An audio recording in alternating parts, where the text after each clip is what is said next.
I am on this earth for a purpose. Every day that I wake up is a great day. I will embrace discomfort. Where I spend my time and energy defines my existence. I will respect my body. I have no excuses. I create my own happiness. I want my life and no one else's. I value my health. I will routinely audit my circle. I am responsible for my actions, not outcomes. My life will inspire others. I will honor my word. I will be resilient. I am hard to kill.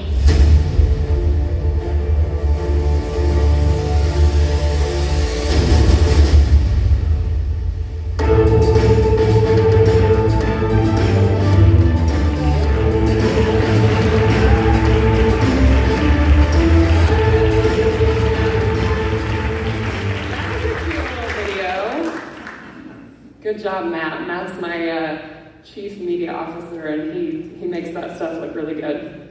I don't have a clicker, by the way, if somebody can bring me that.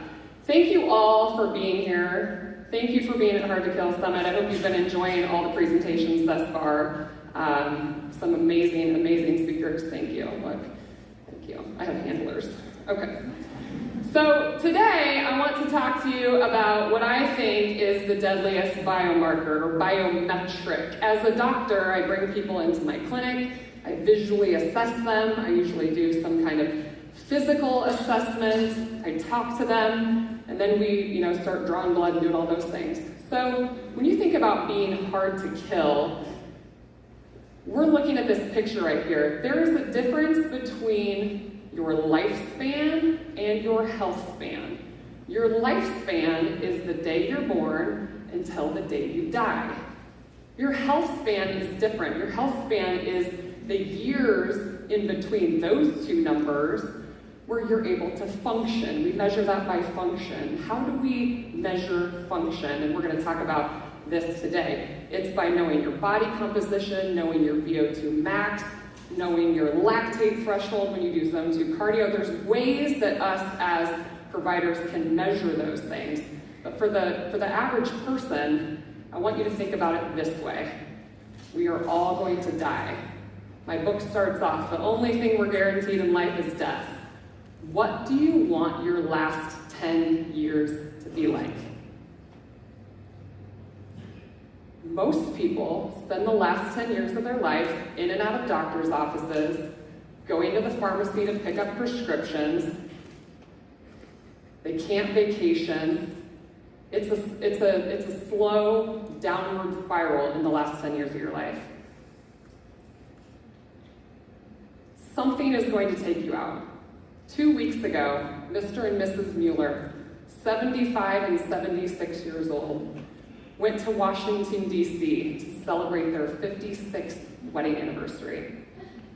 Most people don't live to 75, 76, let alone be married for 56 years. While they were in Washington, D.C., they were visiting the park across from the White House. And a storm rolled in, and they were struck by lightning. They both died that night. Struck by lightning on their 56th wedding anniversary at the age of 75 and 76. 2 other people were struck that night. A 29-year-old that was near him also died. He only got 29 years. Just last week, there was an 88-year-old woman down in the Carolinas, and she went out to garden, and she was eaten by an alligator. Just a couple days ago, here in this town, there was a young child that went to the Elkhorn River to go tubing with their family. A couple days later, they died suddenly of a brain-eating amoeba. These are crazy things, and you hear these stories, right? All the time. Something's gonna take you out, but statistically speaking, that's probably not going to happen to you. You're probably not going to die by getting struck by lightning. You're probably not going to get eaten by an alligator or a brain-eating amoeba. You are gonna have to live from start to finish with the consequences of the choices that you make every day.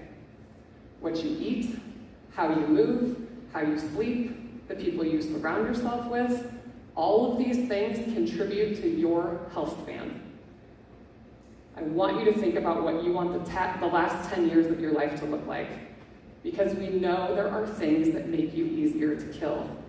After the age of 65, if you fall and break your hip, your risk of death that following year is around 40 to 50%. There are ways that we can predict if you're going to be quicker to die, easier to kill, like I like to call it. Okay, so what is a biomarker? I started saying biomarker, biometric, ways that we can measure these things. It's basically a measurable molecule. I take your blood, and it's in an organism, which is you, and it shows the presence of that biomarker. It's indicative that you have disease, or an infection, or an environmental exposure. And there's tons of different biomarkers. If you gave your doctor an unlimited budget, we could draw all sorts of things, right? But we're looking for things that are clinically applicable, right? Things that I can say, this number's wrong and let's find a solution for it. I was always taught in medical school, don't order a test if you're not going to do something with it. You're just wasting people's money. Okay, so these different biomarkers we have here, there's monitoring biomarkers. What would that be? Well, we want to monitor your diabetes. So we're going to check your hemoglobin A1C, and it's going to tell me as a doctor how good you're doing at controlling your blood sugar. That's a 3-month average of what's happening with your blood sugar.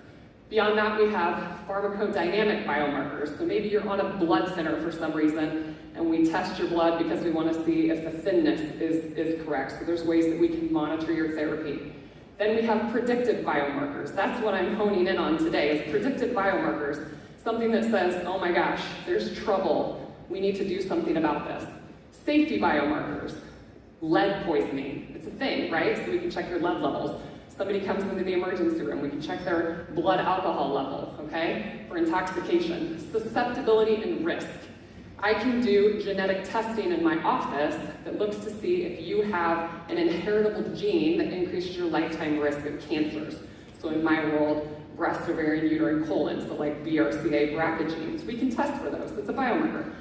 Diagnostic biomarkers, sky's the limit here, right? We use labs to diagnose those things. We can diagnose your insulin resistance way before you get diabetes by checking your fasting insulin and fasting glucose level. Okay, so we've established these.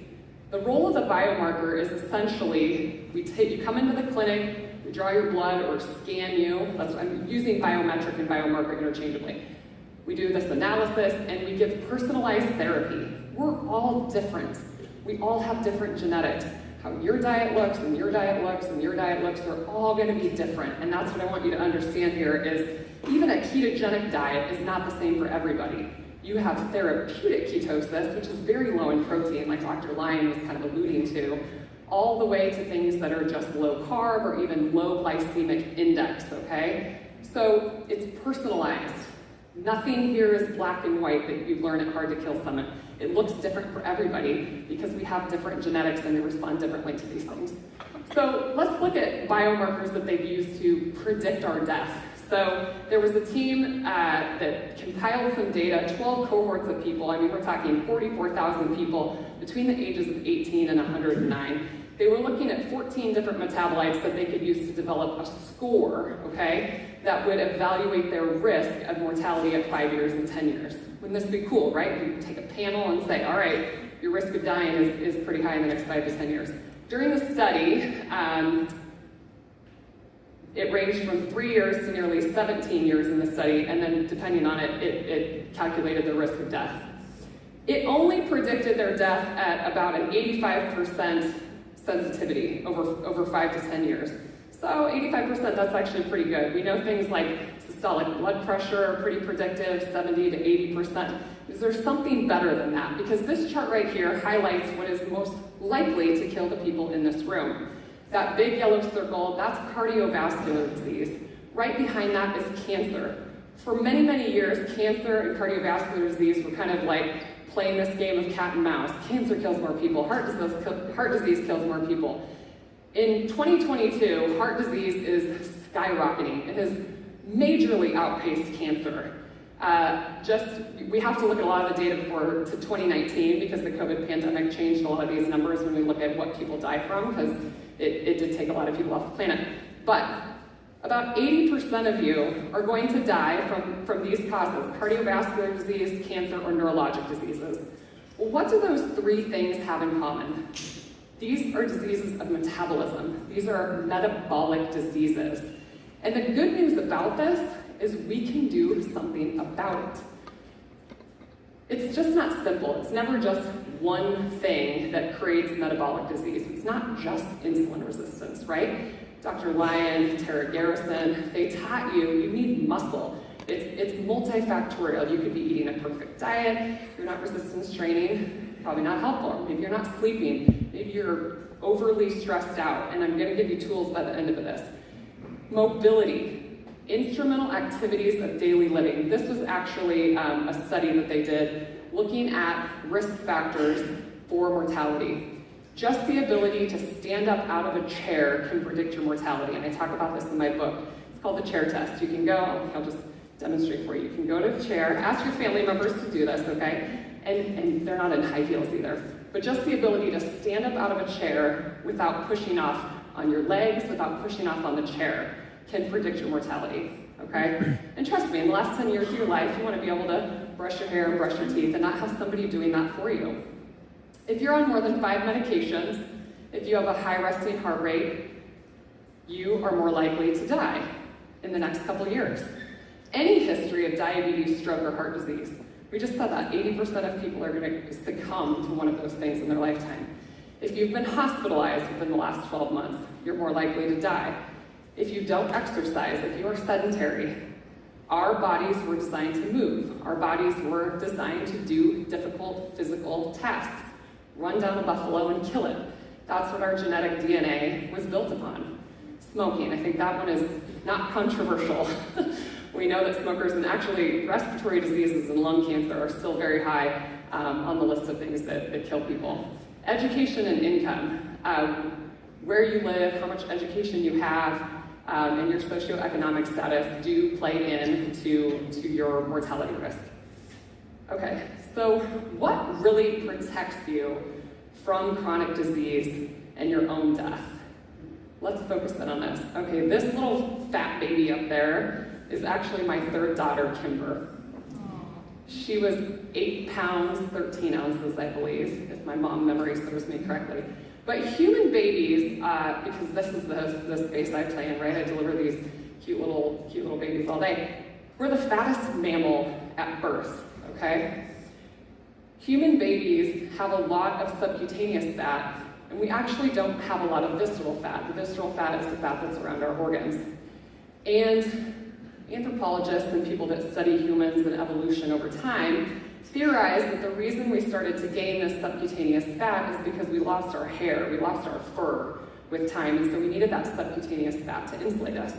And babies, what do when they're born? You can tell she's laying in a warmer right now, right? They wrap them in a blanket, put a little hat on their head, they put them in the warmer because they can get cold really easily.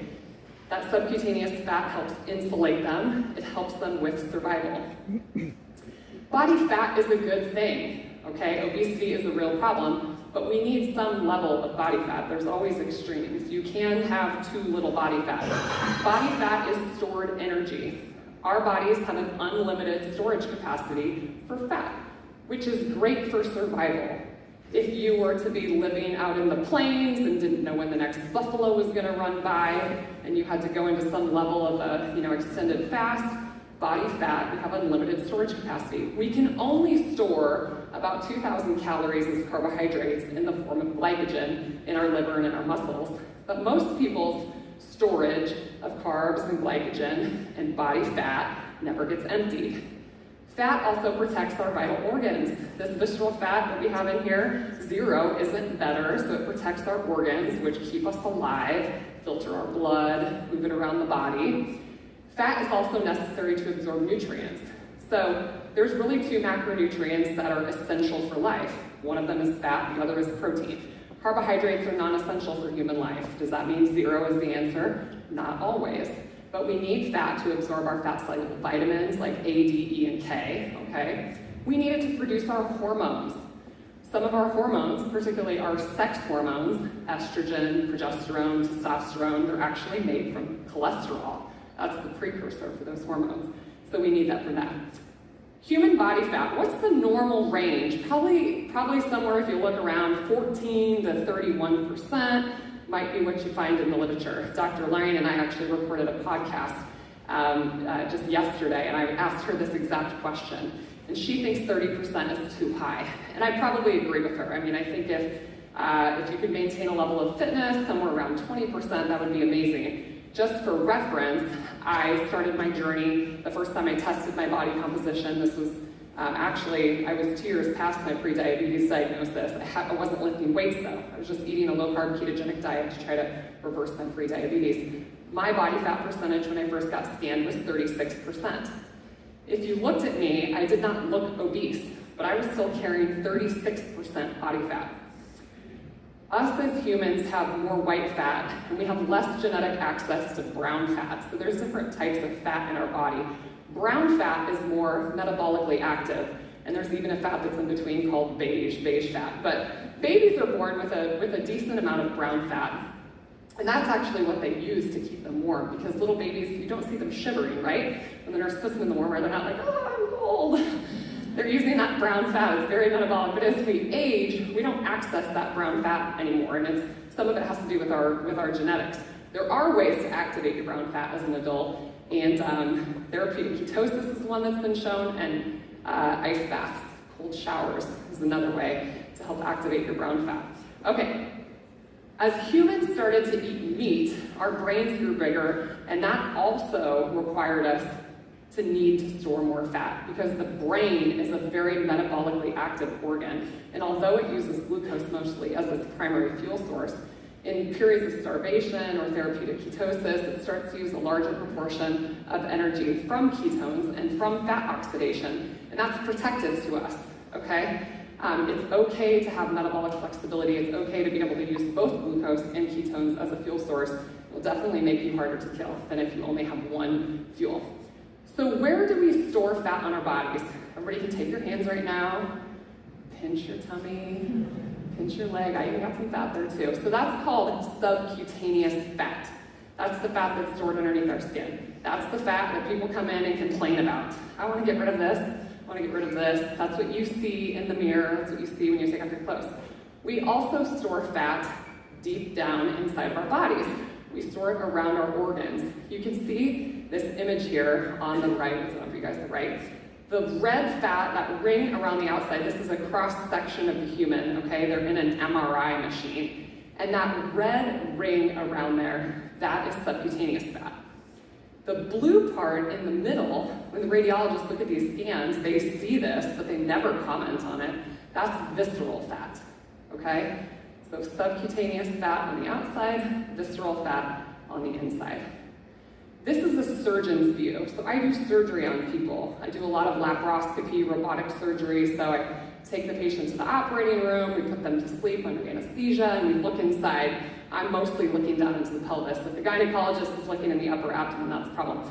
But we swing up there. We look at the gallbladder. That's down on the bottom right picture. That's somebody's gallbladder and liver down there. We look at the bowel, that's in the upper right one, and then we see this layer of fat that hangs over all your organs called your omentum. And it's very interesting as a surgeon when you get inside people's bodies, because from the outside we see there's subcutaneous fat, but people are fat on the inside, and they don't see that. And I can take pictures like this and try to explain it, but as a surgeon, the more people that you operate on, it's incredible sometimes. They don't even look like they have a lot of subcutaneous fat on the outside, and you get inside and there's fatty infiltration all over their bodies, inside their organs. It's really, really frightening. Even things like atherosclerosis. I remember this one case when I was a resident surgeon doing a robotic hysterectomy, and most people think of atherosclerosis of the arteries in the heart. I was doing this hysterectomy, and as I clamped and cut the uterine artery, which is a really tiny vessel way deep down in your pelvis, this chunk of plaque came out of this vessel. To this day, I mean, I can still picture it happening. It's incredible, okay? Whatever is happening metabolically inside your body, it's happening everywhere. When you have diabetes, it affects all your organs. Your kidney, your liver, your brain, it affects everything. It doesn't just go one place. Okay, you cannot judge a book by its cover. So, this top picture here is an MRI scan, okay? It's two different individuals with the same body fat percentage, same age, same sex, and same BMI. Look at the difference in that middle area between their visceral fat. The one on the left looks all black, the one on the right, you see all that white area.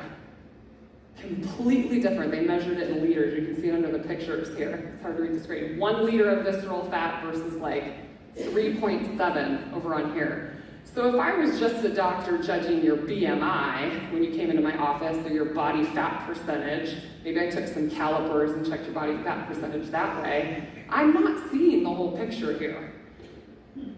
There is a very dangerous substance hanging underneath there called visceral fat, and we can only see it by doing this scan. The bottom picture there, 2 different individuals, same body fat percentage, same age, same sex, same waist circumference, because waist circumference can be another, quick, easy, cheap test. You can go home right now, you can measure your waist, you can measure your waist to hip ratio. These are things you're gonna find on the internet. These people had the same waist circumference. Look at the difference in their visceral fat. 1.2 liters of visceral fat versus 4.2 liters of visceral fat. Incredible, incredible. Who was here last year when Tom Shea spoke? Anybody? This is awesome, right? So Tom Shea is a retired Navy SEAL, and he wrote a book called Unbreakable and one called 3 Simple Things, and he gave our keynote last year at the summit, and it was awesome. But Robert Sivas came up on stage later that day. Tom had actually already left. And he said, Tom Shea's new war that he's gonna have to fight here on US ground is metabolic disease. Robert Sivas could see it. He's a physician. He works in this space. He could see it. Tom had this protruding belly, right? You see the guys that kind of look like they're pregnant? Tom works out, he does ultra marathons, he rides his bike, he goes mountain hiking, all the things, right? All the things retired Navy SEALs like to do. But Robert Sivas could see it. Well, as you know, I own a business here in town called Upgrade Performance Institute, and one of the things that I absolutely needed in that facility was something called a DEXA machine, and we're going to go into how to measure these things. But I made Tom come over and do a scan. It's my friend, I want to help him out. So we did this body composition scan and told him what his body fat percentage is. Well, on the DEXA scan, there's something called visceral adipose tissue. We can actually look at the volume, just like these scans right here, and we can look at how much visceral fat he had. So I think my next slide. Okay, so visceral fat is I'm going to get back to Tom's story in a minute. Visceral fat is an independent predictor of all-cause mortality. I don't need to look at any of your blood work. I don't care what your subcutaneous fat is. If you have visceral fat, you are easier to kill. And it's hiding inside your body and you don't even know it's there, okay? There are ways that we can measure this, but let me tell you just a little bit about the science of what's happening. So we have adipose tissue, our fat cells that we can pinch, is an endocrine organ. It's not just this blubbery substance that just sits on our body. It actually secretes chemicals, it sends messages to other parts of our body. As we become obese and we fill our storage tank with this extra fat, obese people we know have this pro-inflammatory response. It's secreting inflammatory chemicals. As we fill those tanks, we have to start shuttling the fat other places, and we start depositing it everywhere. In our pancreas, you can have fatty pancreas. You can put it in your heart, that's called pericardial fat. We can see that if we did an MRI of the chest. You can get fatty liver, very much tied to insulin resistance. It can go to your skeletal muscle. Gabrielle showed you that picture, and I've got one coming up too, but you can get fatty infiltration, myocellular fat in your muscles. It goes everywhere. You have to put it somewhere. Overconsumption of energy causes fat storage, and you start putting it inside your belly. So this is a picture of a young, healthy thigh muscle. They took the thigh like this, cross-section through the leg, and a sarcopenic thigh muscle. Not only are we looking at that fat, but Dr. Lyon really hit this home. She practices muscle-centric medicine. Muscle is an organ of longevity. You can't just have the right amount of fat, you need to have muscle. Muscle is also an endocrine organ, like she said. It secretes myokines and chemical messengers that also keep you healthy. So basically, subcutaneous adipose tissue, SAT, not the test you take to go to college, subcutaneous adipose tissue plus visceral adipose tissue is your total body fat. How do we measure that? So let's start at the bottom of the list. A tape measure, easy, cheap, available to anybody. I've got one in all my exam rooms because I measure fundal heights all day long. But you can measure your waist circumference, and this is an easy way. You can go home tonight and measure it, and it assesses your risk of visceral fat. The next one is bioelectrical impedance. If you've ever gone to a gym that has something called InBody, they even make some of the home scales that you can use. This is another way that you can assess it, and typically it's a number, and you're looking for a number less than 10 when you're looking at bioelectrical impedance. You can do a DEXA scan, which is what I made Tom Shea do, and I'm going to share his results here in a minute. You can do a CT scan, but that exposes you to radiation. A DEXA is also just a very, very, very small amount of radiation, and MRI is probably the best. The unfortunate part is MRI is not widely available. It's expensive, but there are places where you can get scanned for cash pay, and here in this town, I looked it up recently after I recorded a podcast with Dr. Sean Amara, and for about $400 or $500, you can actually order yourself an MRI, essentially, and look at your volume, your liters of visceral fat inside your belly. But that's, expensive. You can get a DEXA scan for $50 to $150, depending on where you live. So last year when Tom was here, he did this scan. And for visceral adipose tissue, we're looking for a number less than 100 typically. Ideally, in women, probably less than 80 is most ideal. Tom's visceral fat score was 293. 293. So I said, Tom, we have a problem. Houston, we have a problem. This is an issue. And Tom had never put nutrition, he had never put his diet on the table.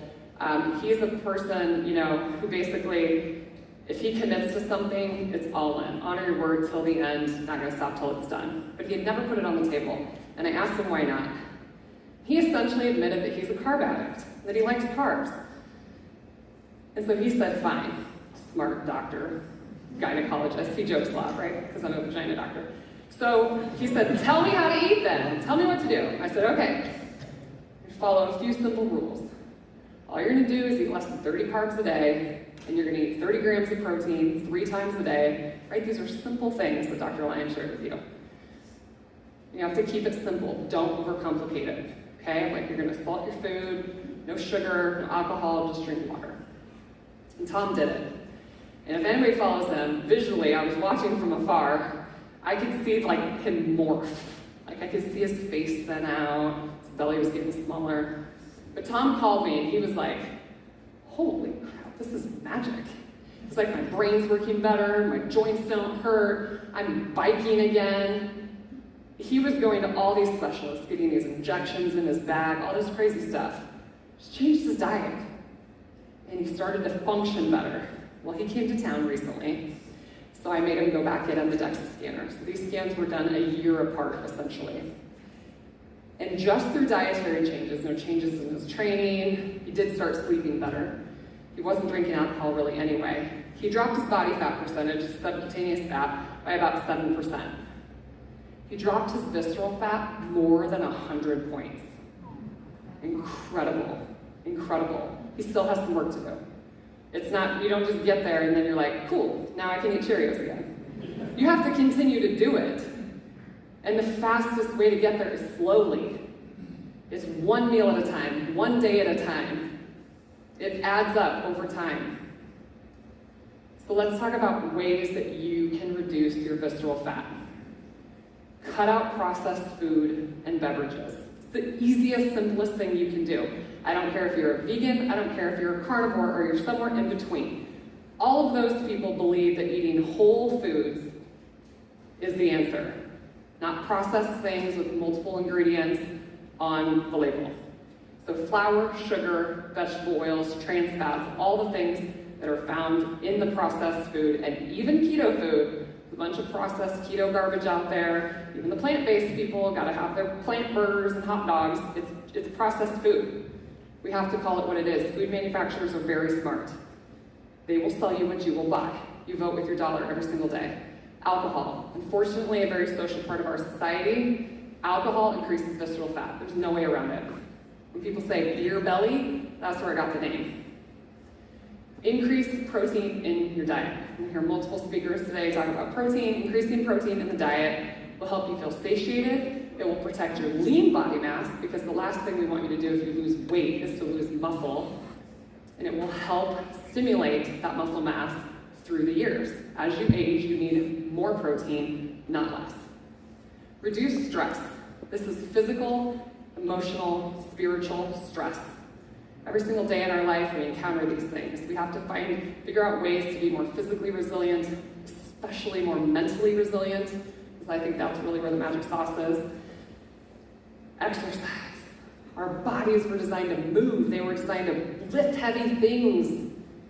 What do you want the last 10 years of your life to be like? You go through a period of your life in your 20s where you are gaining the most amount of muscle from a hormonal perspective. You actually reach your peak bone mass even earlier than that, and then it's just a slow, gradual decline until you hit kind of that 10-year ramp at the end. Exercise. Lift. All movement is great, but lift. Figure out a way to incorporate resistance training into your life. Focus on quality sleep. A lot of people abuse sleep. We live in this fast-paced world, got to keep up with the Joneses. Even Dr. Lyon and myself, we do a lot of things. We got our hands in a lot of different buckets. You cannot sacrifice sleep. Our sleep and awake patterns are all set by our circadian biology. Presence or absence of sunlight, that's when our hormones are made. That's when our body's cleaning up our cellular debris while we sleep. Sleep is so important. You cannot sacrifice quantity of sleep or quality of sleep. Increasing omega-3 fats in the diet. So the type of fat you eat matters. Dr. Lyon and I were talking about this. Saturated fat has really gotten a bad rap. But really, when it comes to dietary fats, what most people are doing is eating tons of omega-6 fats. This comes from our vegetable oils, our seed oils. They're found in all the processed foods. And we're not eating, there's this imbalance in the omega-3 and omega-6 fats. So omega-3 fats are going to come from salmon, fatty fish, sardines, a little bit of red meat, eggs. You just want to increase these things in the diet to reduce your visceral fat. You can actually ask your doctor to check your omega-3 and 6 ratio and find out what it is. I've checked a lot of them in the last year, and I have not found one that was normal. Not one. Consider intermittent fasting. But also, with that said, fasting is a tool. Fasting is a tool in the toolbox. But intermittent fasting can be great for some people because it helps create compliance. They don't have to think about food or what they're going to eat all day. They're going to eat in a smaller window of time. Most people start with fasting for 16 hours and eating for 8. Most people that eat low carb or ketogenic can do that because of the satiety that ketosis and the fat and the protein provide. But intermittent fasting is a tool. This is a real life. This is a person who is taking care of, he's teaching leadership to top level CEOs. He looks pretty hard to kill, right? He's not. He's not. 80% of you are going to get taken out by metabolic disease. I tell my family every day, dude, if lightning or an alligator or an amoeba takes me out, it's been good. I said that during COVID. If that's what takes me out, great. But it's probably not. And I'm going to spend every single day on this earth trying to make a difference, trying to be an example for my kids, trying to be an example for my patients, trying to lead the way for all of you. Take personal accountability for this. Most people that come in and get on the DEXA scanner, they already know probably what it's going to show. So most of them aren't surprised by it. Know your numbers, figure out what your visceral fat is. Stay hard to kill, you guys. Thank you all for coming.